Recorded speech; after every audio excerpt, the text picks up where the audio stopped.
السلام علیکم ورحمۃ اللہ وبرکاتہ۔ الحمد للہ رب العالمین، والصلاة والسلام على سید الانبیاء والمرسلین وعلى من تبعهم بإحسان الى یوم الدین، اما بعد۔ اللہ کے فضل اور اس کے کرم سے 29 روزے آج مکمل ہوئے ہیں اور 30 تراویح قیام اللیل مکمل ہوئے ہیں۔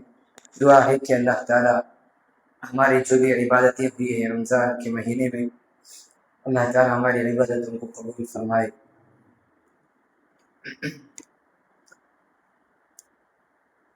تراویح میں قیام اللیل میں جو آخری پارہ 30واں پارہ پڑھایا گیا ہے، اس میں مختلف صورتیں ہیں اور مختلف مضامین ہیں۔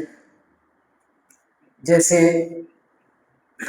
پہلا سورہ نبا، اس میں اللہ تعالیٰ نے اللہ کی مختلف قدرت کی نشانیاں اللہ تعالیٰ نے بتا کے اللہ کی توحید اور اللہ کی وحدانیت کی طرف دعوت دی ہے۔ جیسے اللہ نے کہا، کیا الم نجعل الارض مہادا، کیا آپ نہیں دیکھتے کہ ہم نے زمین کو فرش بنایا۔ فرش یعنی رہنے کی جگہ، یہ فرش وہ فرش پہ آدمی رہ سکتا ہے، چھت پہ نہیں رہتا، چھت پہ الٹا لٹک کے نہیں رہتا، جبکہ زمین پہ آدمی زندگی گزار رہے ہیں۔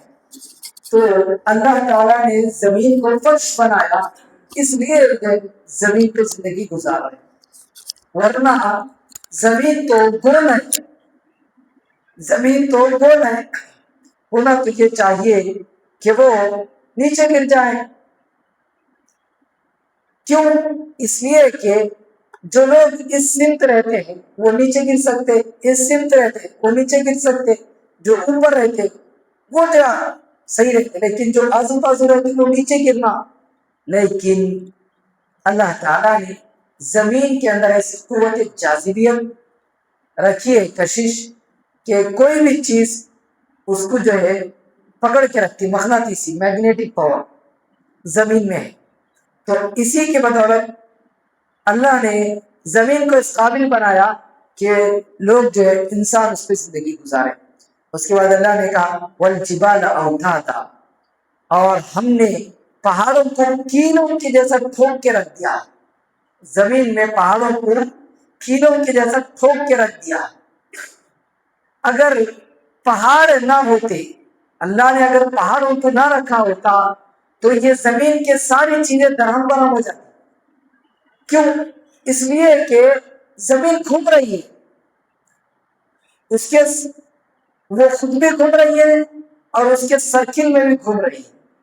اللہ نے کہا کل فی فلک یسبحون، ہر ایک سیارہ اس کے مدار پر، اس کے سرکل پر برابر گھوم رہا ہے۔ تو زمین گھوم رہی ہے، تو جب زمین گھومے گی تو اس کے اندر پائی جانے والی تمام چیزیں ہو سکتا ہے کہ گر جائیں، ایک دوسرے سے ٹکرا کے فنا ہو جائیں، ختم ہو جائیں، لیکن نہیں ٹکرا رہے ہیں، اس لیے کہ اللہ نے زمین کو ہلائے بغیر اس کے اندر اللہ نے پہاڑوں پہ نصب کر دی، پہاڑوں کو زبردست طریقے سے اللہ تعالیٰ نے اس پر ٹھوک دیے۔ لیکن جب کل قیامت قائم ہوگی اس وقت اللہ تعالیٰ پہاڑوں کو اکھاڑ کے پھینک دے گا، اور پہاڑ جو ہے روئی کی طرح جو ہے بکھیرتے ہوئے ہوا میں بکھرے ہوں گے، ہوا میں جو ہے پھر رہے ہوں گے، ہوا میں اڑ رہے ہوں گے پہاڑ۔ یہ اللہ نے جو زمین کو برابر قائم رکھنے کے لیے پہاڑوں کو نصب کیا۔ اس کے بعد اللہ نے کہا وَخَلَقْنَاكُمْ أَزْوَاجًا، ہم نے تمہیں جوڑا جوڑا پیدا کیا، تمہیں جوڑا پیدا کیا یعنی مرد اور عورت پیدا کی، یعنی اللہ تعالیٰ انسان کی فطرت میں ہی جوڑا رکھ دیا۔ انسان اگر اکیلا رہ رہا ہے، چاہے وہ مرد ہو یا عورت، بغیر شادی کے اگر اکیلا رہ رہا ہے تو فطرت کے خلاف، فطرت کے خلاف ہے، یعنی نیچر کے خلاف ہے۔ نیچر یہ ہے کہ مرد اور عورت مل کر رہے، مرد اور عورت مل کر رہے، تبھی اس کی زندگی سکون سے رہے گی, تبھی وہ زندگی کہلائے گی.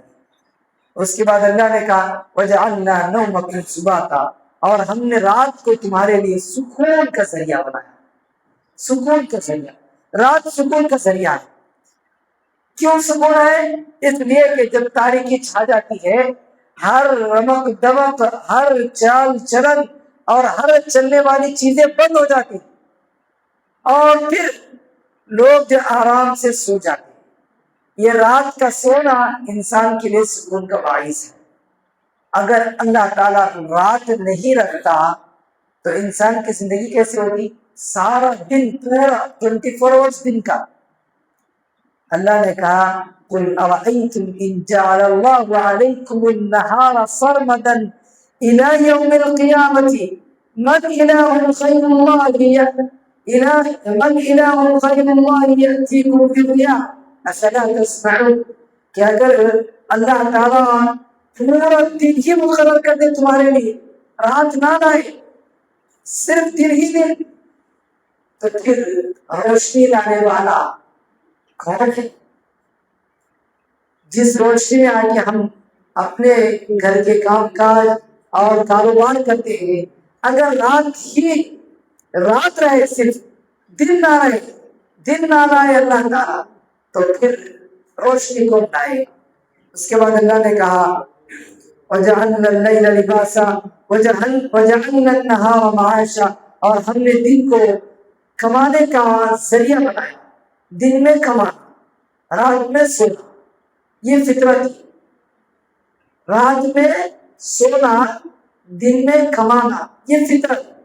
لیکن رات میں کمانا اور جگنا اور دن میں سونا, یہ فطرت کے خلاف, یہ نیچر کے خلاف.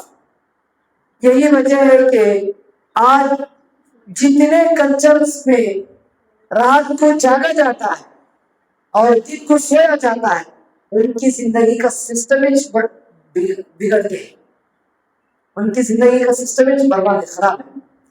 یعنی رات جو جاگتے ہیں اور دن میں سے 90 ٹائم تک سوتے رہتے ہیں, ان کی زندگی کا بیلنس خراب ہو کے رہتا. دیکھتے ہیں آپ لوگ جو آدمی بھی رات میں دیر تک جگ کے رہتا, ابھی تو رمضان ہے, شام میں جگ رہے ہیں, عام دنوں میں جو آدمی رات میں دیر سے سوتا, رات دیر تک جگ کے رہتا, تو پھر ضروری ہے, گارنٹی ہے کہ صبح میں وہ دیر تک سوتا. جب صبح میں دیر تک سوتا تو صبح میں ہونے والے کام ٹھپ پڑ جاتے, اور پھر اسی کے ساتھ ساتھ اس کی صحت پر بھی اس کا اثر پڑتا. اللہ نے ہماری باڈی کو ایسے بنایا کہ جیسے ہی رات ہو جائے ہماری ہر باڈی کا کام جو ہے ٹھنڈا پڑ جاتا. ہمارے باڈی کا ہر پارٹ جو ہے کام کرنا بند کر دیتا, آہستہ آہستہ ختم کر دیتا. ہم جب پھر اس کو جگ رہے ہیں تو پھر ہم اس کو فورس کرا دیا باڈی کے ہر پارٹ کو جگنا. جیسے رات میں بھی قیام اللیل میں جگنے کا رہتا, حالانکہ رات سونے کے لیے, لیکن ہمیں فورسفلی آنکھوں کو جو ہے جگاتے, آنکھوں کو کھول کے رکھتے, سونا نہیں, نیند آتی رہتی, سونا نہیں. یہ اللہ نے انسان کی باڈی کا سسٹم ایسے بنا دیا, رات کو جو ہے سونے کے لیے اور دن کو کھوانے کے لیے بنا. تو لہذا اگر انسان رات میں زیادہ جگتے رہے اور دن میں دیر تک سوتے رہے تو اس کی باڈی میں مختلف قسم کی بیماریاں آ جاتی, مختلف قسم کی بیماریاں آ جاتی.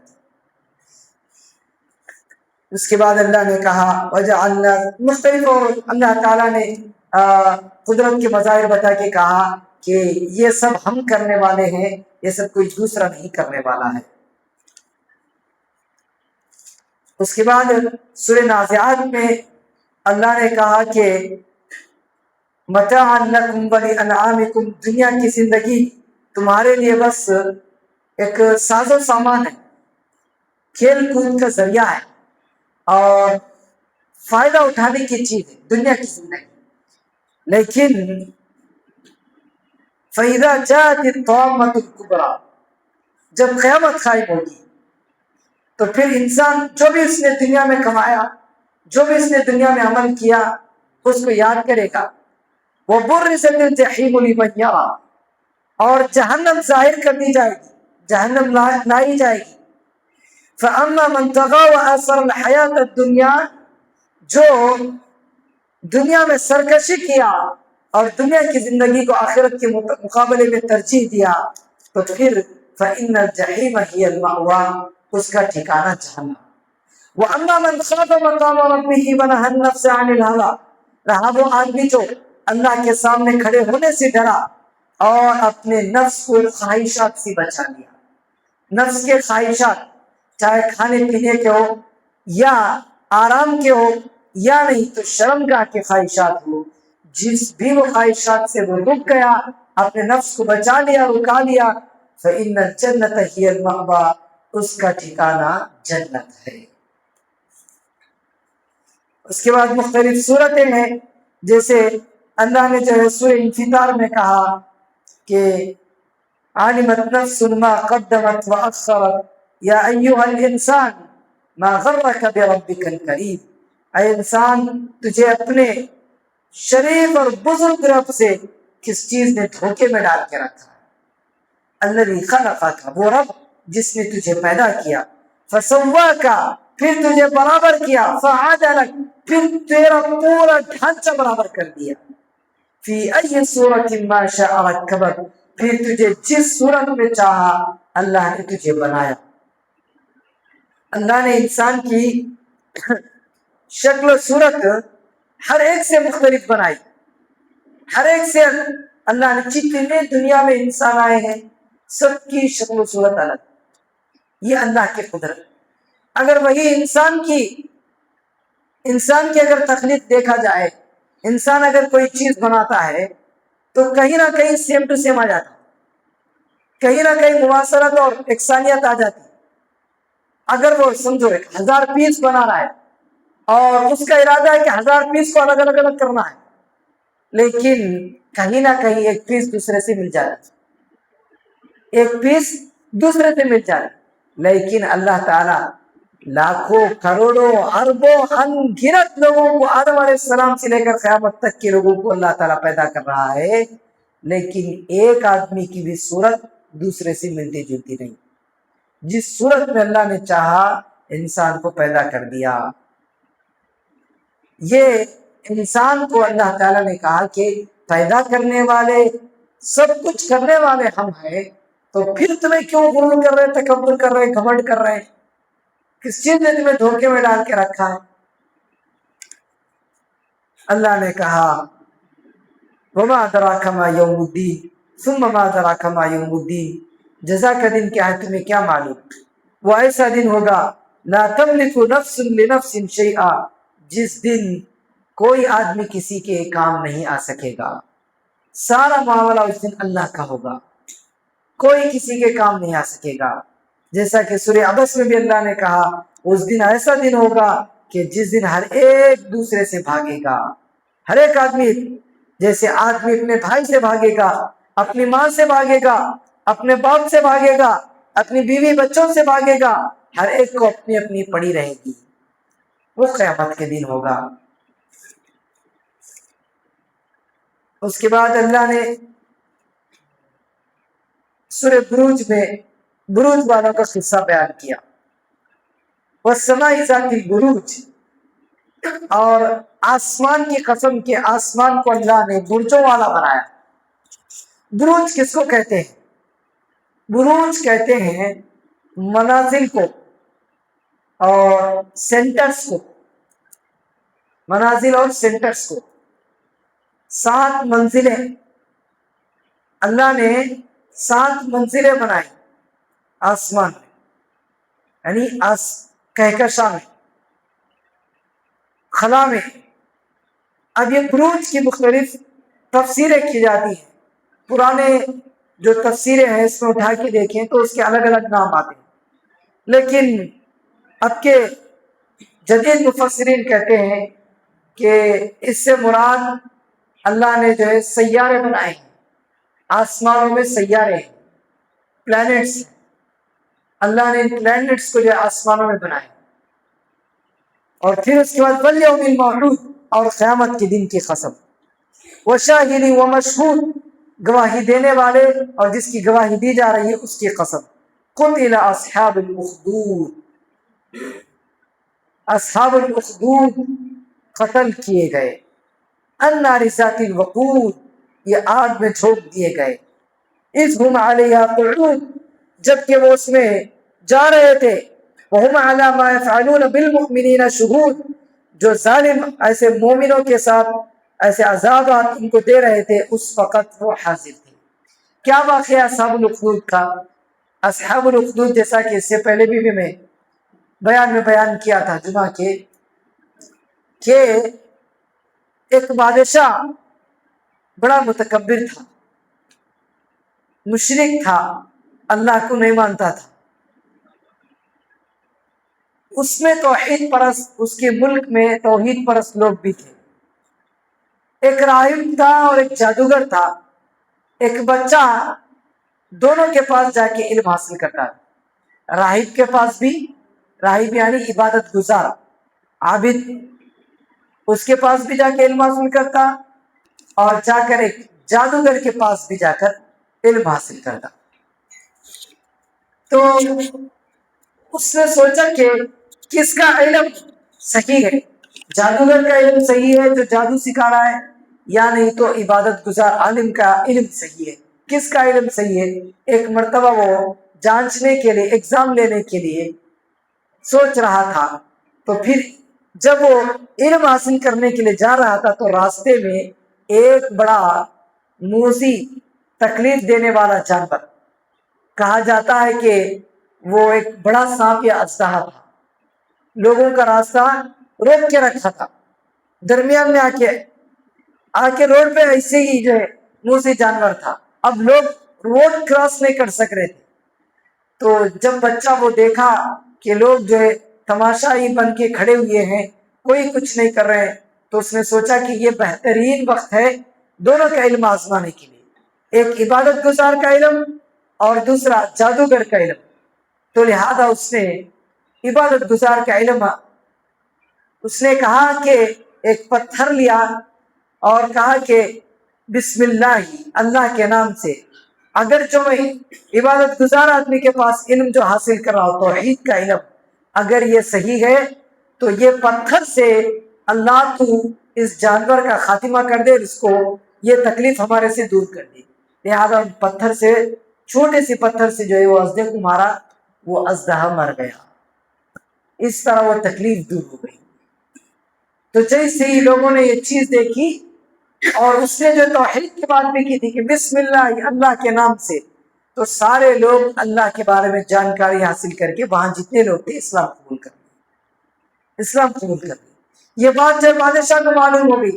بادشاہ مشرک تھا، اس نے جو ہے اس کو بلایا، بچے کو بلایا، بچے کو بلا کے پوچھا کہ تو کیا بول رہا ہے؟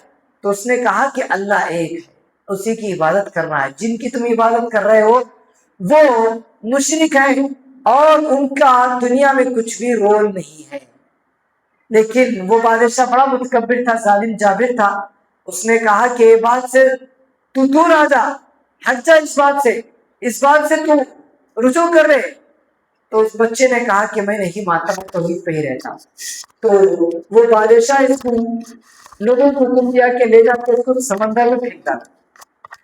اس کو لے جایا گیا اور جا کے سمندر میں پھینک دیا گیا بچے کو. بچہ جو ہے بچ کے آ گیا، سمندر سے بچ کے آ گیا. پھر جو ہے بادشاہ کے دربار میں اس کو پکڑ کر لایا گیا. پھر بھی جو بولا گیا اب بھی تیرے پاس وقت ہے، واپس آ جا، توحید سے دور ہٹ جا، شرک اپنا لے. اس بچے نے کہا کہ نہیں، میں توحید پہ ہی رہوں گا. پھر بادشاہ نے کہا اس کو لے جا کے پہاڑ کے اوپر سے، اونچے پہاڑ کے اوپر سے ڈھکل ڈالا. اس کو لے جایا گیا، پہاڑ کے اوپر سے ڈھکل دیا گیا. لیکن بچہ جو پھر بھی بچ گیا، بچہ پھر بھی بچ گیا، اور بچ کے جو ہے سیدھا دربار میں لے جایا گیا اس کو بادشاہ تنگ آ گیا. اب کیا کرنا سمجھ میں نہیں آیا، تنگ آ گیا بادشاہ. پھر اس نے جو ہے ارادہ کیا کہ اب اس کو میرے سامنے مارو، اس کو میرے سامنے مارو۔ تو بچے نے کہا کہ اگر تو مجھے مارنا ہی چاہتا ہے، اگر تو مجھے مارنا ہی چاہتا ہے تو بسم اللہ بول کے مار، اللہ کا نام لے کے مار۔ تو پھر اس نے بسم اللہ بول کے مارا، بچہ مر گیا۔ جتنے درباری تھے وہاں حاضر، سارے لوگوں نے اللہ کی وحدانیت کو دیکھ کر اسلام قبول کر لیا، سارے لوگ اسلام قبول کر لیا۔ بچہ توحید پہ مرا تو توحید پہ، توحید کو نہیں چھوڑا، اسلام کو نہیں چھوڑا، توحید پہ مرا۔ جب سارے لوگ اسلام قبول کر لیے تو بادشاہ کو غصہ آ گیا، ہو میں تو اس کو اور توحید سے روک رہا تھا، مرتے ہوئے اتنے سارے لوگوں کو اسلام قبول کرا کے مر گیا، اور غصہ آیا اس کو۔ جتنے لوگ اسلام قبول کرے تھے ان سب کو بادشاہ دھمکی دیا، تم واپس اپنے دین پر آ جاؤ، توحید سے ہٹ جاؤ، نہیں تو میں تمہاری سخت تمہارے میں سزا دوں گا۔ سب نے کہا کہ نہیں، اب ہم جو ہے پکا توحید پر آ گئے، بھٹکنے والے نہیں۔ تو لہذا بادشاہ نے ایک بڑی کڑھائی منگائی، کڑھائی میں تیل ڈالا، کڑھائی میں تیل ڈالا اور تیل کو جو ہے خوب کھولنے دیا آگ پر۔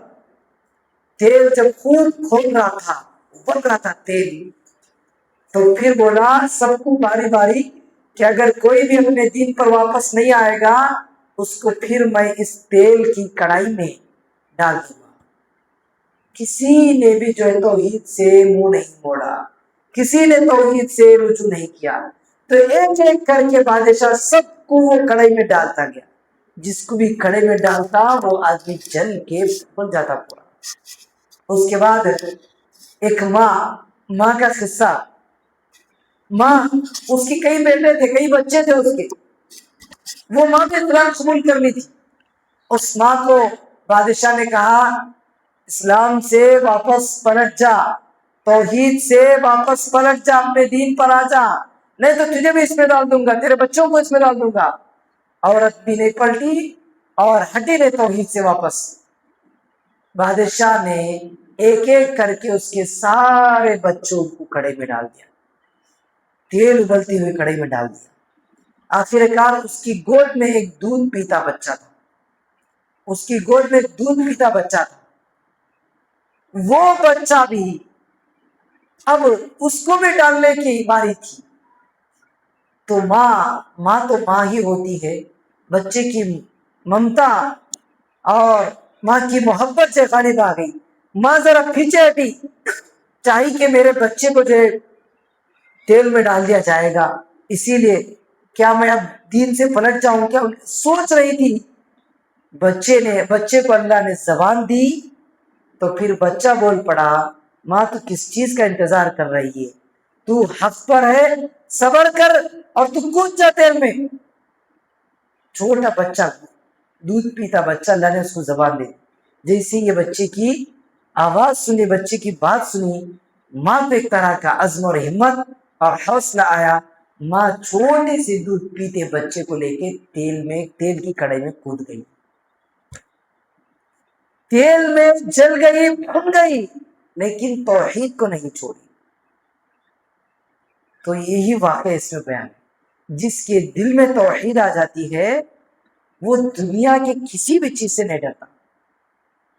توحید نہیں ہے تو سب سے ڈرتا، شرک ہے آدمی کے اندر سب سے ڈرتا، توحید ہے کسی سے بھی نہیں ڈرتا، توحید ہے تو کسی سے نہیں ڈرتا۔ دیکھو ابراہیم علیہ السلام کتنے توحید پرستوں کے امام، آگ میں ڈال دیا گیا ان کو، کتنے کے دنوں سے آگ کو جلایا گیا، وہ ایسے کھولتی ہوئی آگ میں ان کو ڈال دیا گیا، وہ آگ میں کودنے کے لیے ریڈی ہو گئے، اور اللہ کے اوپر بھروسہ، توحید، اللہ نے ان کو بچا لیا۔ تو لہذا اگر انسان کی توحید پکی ہو، مضبوط ہو، تو پھر وہ دنیا کی کتنی بھی بڑے مصیبت اور تکلیفوں پریشانیوں کو آرام سے جھیل لے گا، کیونکہ وہ سمجھے گا یہ دنیا کی بڑی سی بڑی مصیبت آخرت کے مقابلے میں، جہنم کے عذابات کے مقابلے میں کچھ بھی نہیں ہے۔ لہذا ہمیں اس سے سبق حاصل کرنا چاہیے۔ اور بھی اس میں مختلف صورتیں ہیں، جیسے ہم روزانہ جو ہے وتر کی نماز میں سورہ اعلیٰ سنتے ہیں، لیکن اس کا ترجمہ جو ہے میں نہیں معلوم. اللہ نے کہا سبح اسم ربک الاعلی، تیرے رب، تیرے بلند و بالا رب کی تعریف بیان کر، تسبیح بیان کر، جس نے تجھے پیدا کیا اور تجھے برابر کیا. والذی قدر فہدی، اور تیرا اندازہ لگا برابر برابر پیدا کیا، فہدی، پھر تجھے ہدایت دی. والذی اخرج المرعى، اور وہی ہے جس نے چارہ نکالا، فجعلہ غثاء احوا، پھر اس کو بکھیر دیا. سنقرئک فلا تنسى، پھر ہم ضرور قریب تجھے پڑھائیں گے اے نبی، فلا تنسى، تو نہیں بھولے گا. اللہ کے نبی صلی اللہ علیہ وسلم کو وحی پڑھائی جاتی تھی، قرآن پڑھایا جاتا تھا حضرت جبریل علیہ السلام کے ذریعے. فلا تنسى، تو نہیں بھولے گا، الا ما شاء اللہ، سوائے جس چیز کو اللہ بھلانا چاہے بھول جاتا. یعنی اللہ تعالیٰ اگر قرآن کی کسی آیت میں سے اس آیت کو ہٹانا چاہے تو آٹومیٹک اللہ تعالیٰ اللہ کے نبی صلی اللہ علیہ وسلم کے ذہن سے وہ آیت نکال لیتا، بھلا دیتا. انہ یعلم الجہر وما یخفی، وہی اللہ تعالیٰ حاضر اور غائب کو جاننے والا ہے، ظاہری چیز اور باطنی چیز، جو چھپ کر ہے اس کو بھی اور جو کھلم کھلا ہے اس کو بھی جاننے والا ہے. وَنُيَسِّرُكَ لِلْيُسْرَىٰ، ہم آپ کے لیے آسانیاں ہی آسانیاں پیدا کر دیں گے، راستے آسان کر دیں گے. فذکر، آپ نصیحت کیجئے، یقیناً نصیحت کرنا فائدہ پہنچاتا ہے. سیذکر من یخشی، یہ فائدہ اس شخص کو ہوگا جو اللہ سے ڈرے گا. ویتجنبها الاشقی، اور اس سے دور رہے گا، نصیحت سے دور رہے گا، نصیحت اس کو فائدہ نہیں پہنچائے گی، جو بدبخت ہوگا، جس کا نصیب اچھا نہیں ہوگا. الذی یصلی النار الکبریٰ، ایسے بدبخت انسان کو اللہ تعالیٰ بڑی آگ میں ڈال دے گا. ثم لا یموت فیہا ولا یحییٰ، وہ آگ، وہ جہنم، وہاں نہ موت ہوگی اور نہ حیات ہوگی، نہ موت ہوگی نہ زندگی ہوگی، کچھ بھی نہیں ہوگی. مرتے رہیں گے، جیتے رہیں گے، مرتے رہیں گے، جیتے رہیں گے. اس کے بعد اللہ نے کہا قد افلح من تزکا، جس نے اپنے دل کا تزکیہ کر لیا، اپنے دل کو پاک کر لیا، گناہوں سے، شرک سے پاک کر لیا، وہ کامیاب ہو گیا. وذکر اسم ربہ فصلی، اپنے رب کا ذکر کرتے رہا اور نماز پڑھتے رہا، یہ کامیاب ہو گیا. بل تؤثرون الحیاۃ الدنیا، تم تو دنیا کی زندگی کو ترجیح دیتے ہو، تمہارے کو دنیا چاہیے. والآخرۃ خیر وابقیٰ، جبکہ آخرت یہ بہتر ہے اور باقی رہنے والی ہے. دنیا فنا ہونے والی ہے لیکن آخرت باقی رہنے والی ہے. ان ھذا لفی الصحف الاولی، یہ تم سے پہلے انبیاء کے پاس جو صحیفے تھے اس میں یہ نصیحت لکھی گئی ہے، جیسا کہ صحف ابراہیم و موسیٰ، ابراہیم اور موسیٰ علیہ السلام کے صحیفوں میں یہ بات لکھی گئی ہے. یہ سورہ اعلیٰ ہے. اس کے علاوہ اور بھی چھوٹی چھوٹی صورتیں ہیں.